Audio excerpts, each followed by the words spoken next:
Joining us now with reaction, former Trump campaign chairman Paul Manafort and the special assistant to President Trump, Boris Epshteyn, is with us. Guys, good to see you. And, you know, when you came on board, I mean, look, I remember early on there was 3 people, and then it slowly got bigger and bigger and bigger.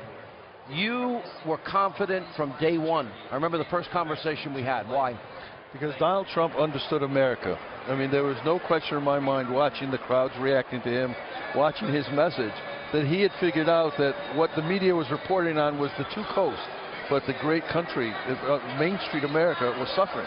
He saw it, he knew it, and knowing Donald Trump the way I did, I knew that he would only get into something that he wanted to fully put himself into, and results would be all that mattered. How did everybody else miss that? Because I do 3 hours of radio a day. I talk to people every day. I read economic statistics every day. How could anyone with a clear conscience or thought process think the Iran deal or the Russian reset went well? Because this is the first election I've ever been a part of where the narrative was written before the race was run. And they didn't, the media and the establishment didn't want to vary from their narrative, and they felt that because Trump was not a part of them, that of course he'd have no chance.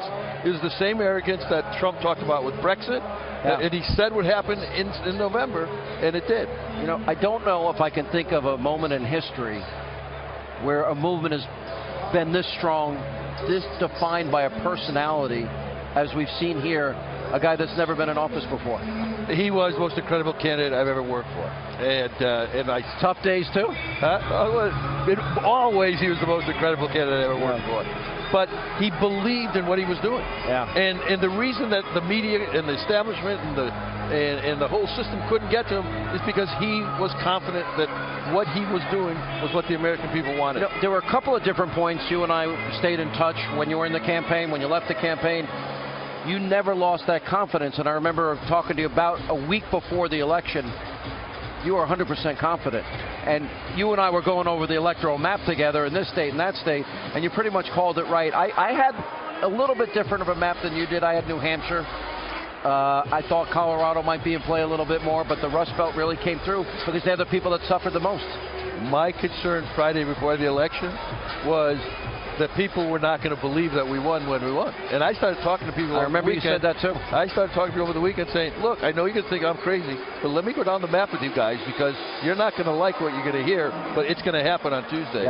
And Trump was, the appeal he had in the Rust Belt, it was there. You could see it. The crowds were there. The response to his messages. People were paying no attention to that.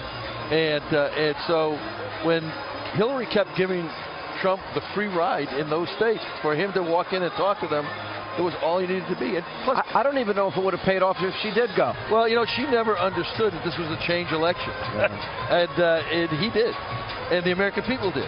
And his speech today, well, you know, his inaugural speech today was right on message. I promise you. You want to laugh at something. So I'm watching Chuck Todd today after he gives a speech, and he's bewildered. He can't figure out. We didn't know which Trump would show up. And I'm like, the same one that shows up at every other appearance for the last 2 years.